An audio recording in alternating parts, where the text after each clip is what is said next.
Animal Man Annual Number 1, written by Jeff Lemire, art by Timothy Green II. This specifically says that it takes place after Animal Man number 9, so picking up right after that.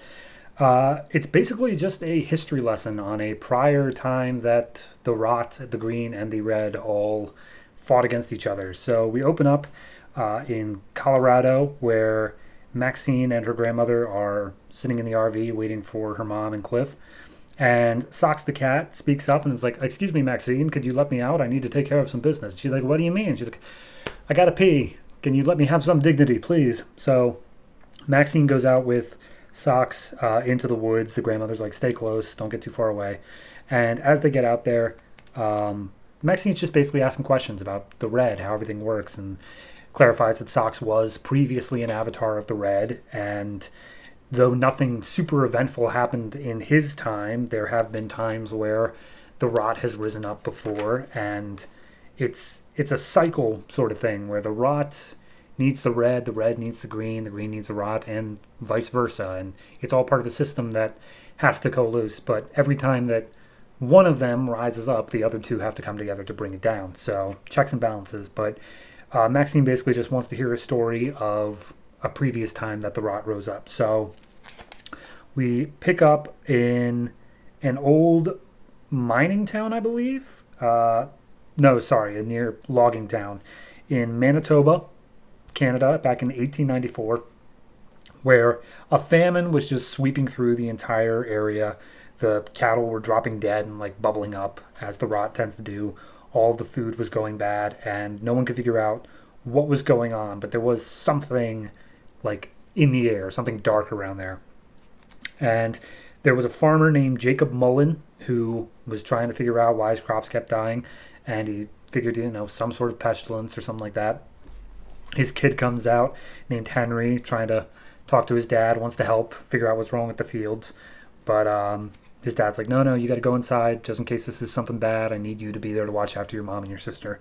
So as they're talking, the rest of the townsmen show up, and they're basically going out into the woods because they feel that it's somewhere around the nearby lake, Stone Lake, that this sickness is coming from. So they're going out into the woods with a couple of Mounties to figure out what's going on.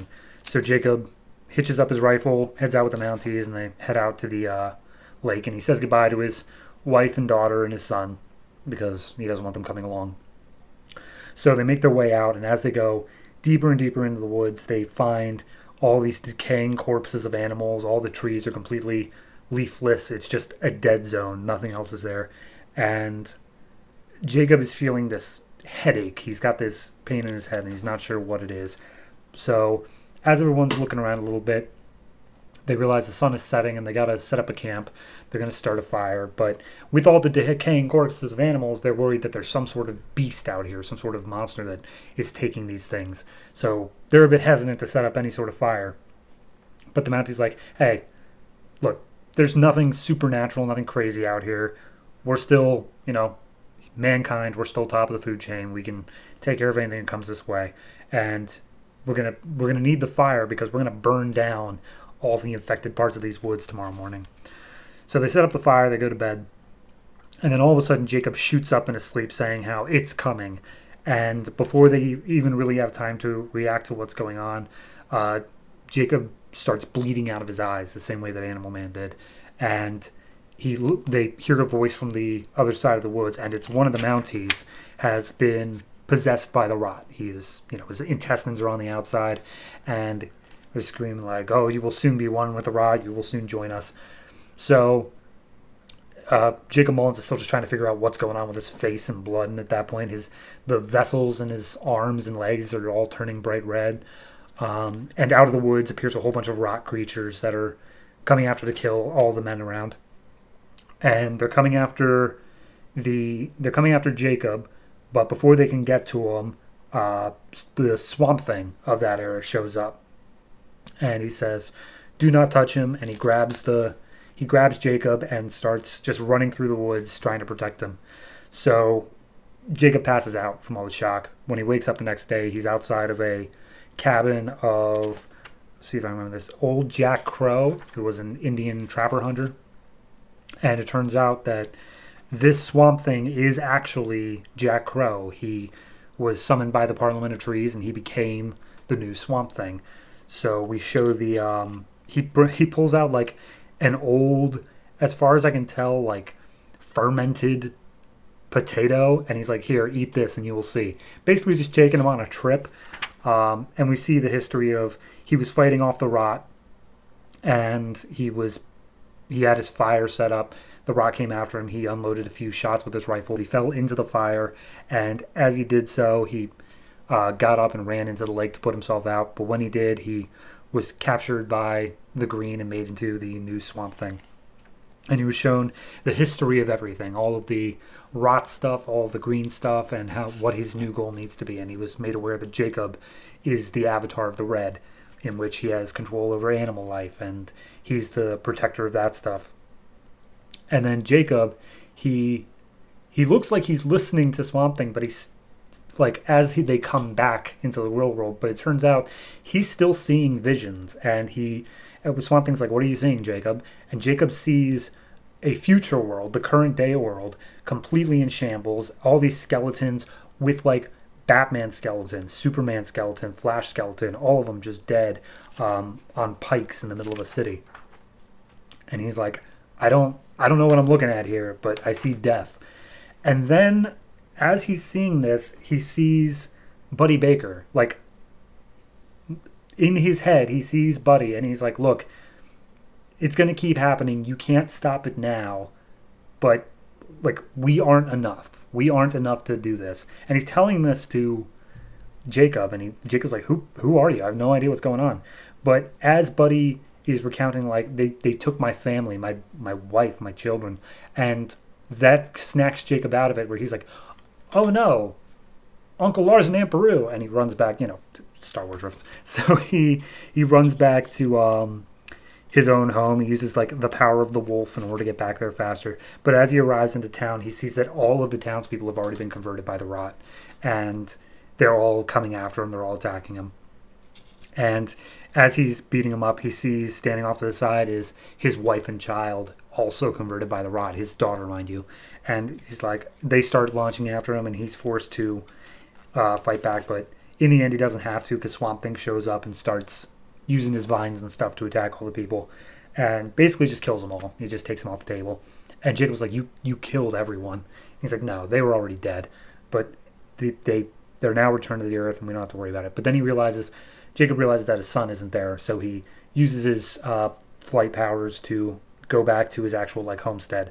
And when he lands there, Swamp Thing shows up next to him.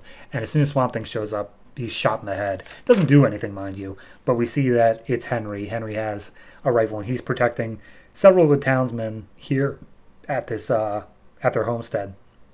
And he tried to protect his mom and his sister, but they were taken, and he couldn't do anything about it. So at this point, the Mountie shows back up again along with one of the other guys, and they are the Hunters 2, which are, as the Swamp Thing says, are stronger. The rot is more pure in them than all the other people. They are essentially elite soldiers of the rot. So Animal Man and the Swamp Thing just go ahead and fight them off. And as the Hunters have taken possession of people, of actual humans, part of the Red, Animal Man still has some control over them because he controls the Red, and he literally pulls the remaining Red from the rot, so it separates out the two pieces of the body, essentially just completely destroying them. But of course, they just return back to the rot whence they came. They aren't dead, but the vessels that they were in are. And basically, he's like, "All right, I think we're safe for now, but they're not gone. I can still feel them." And Swamp Thing's like, "Yeah, but they probably aren't going to show back up during our lifetime. Like, you did a pretty effective job there, so I think we're good to go." So then we see Jacob standing over the graves of his wife and daughter, and everyone else in town is gone. The land is barren. It's completely dead. So they are going to... The son's like, "Should we move on? Should we move?" And he's like, "No, we're going to stay here, and we're going to make this land fruitful again. We're going to do what we can." So then we see the Swamp Thing. He stops by, and he causes some land to, grow up flowers and whatnot. So it's not completely dead. But then we cut over back to Maxine, who's hearing the story from Socks, and basically she's like, that's such a sad story. And he's like, what do you mean? We won. We beat the Rot. That's a good thing. She's like, yeah, but that guy, he lost his family and all those people died. And Sox is like, look, this battle that you're going to fight, not everyone's going to come out of it. Every fight worth fighting is going to come at some cost. So, yeah. And she's like, well, I think that's sad. And she's like, all right, well, make no mistake, Maxine, war is coming. And that's where we leave off, is that, Maxine has a better idea of what she's dealing with. I thought this was fantastic. I think that Timothy Green does a fantastic job of mimicking the art of Travel Foreman while still putting his own little thing on it. It looks it looks just different enough, like you can tell it's a different artist, but it is just close enough to the style that it feels similar. The only time that I could really tell the difference was when Buddy showed up, and that's just because he doesn't look the same as he does when Travel Foreman's doing the art. So, but story-wise, it's, a good little history lesson, because, this whole thing has been going on for eons of Rot versus Red versus Green. It's good to see one of the previous battles and get an idea of, what is going to have to be done, what the end goal here is. So it's never a complete eradication. It's just getting things back into balance. And I think that that's something that hasn't been touched on yet. So overall, I'm going to give this issue an 8. I really did enjoy it. I think it's part of just a already incredible larger run, but I can't fault it for anything it did. So while it is an 8, it is more or less just keeping up to the expectations that I have for this book in general. So we will see the continuing adventures in issue number 10.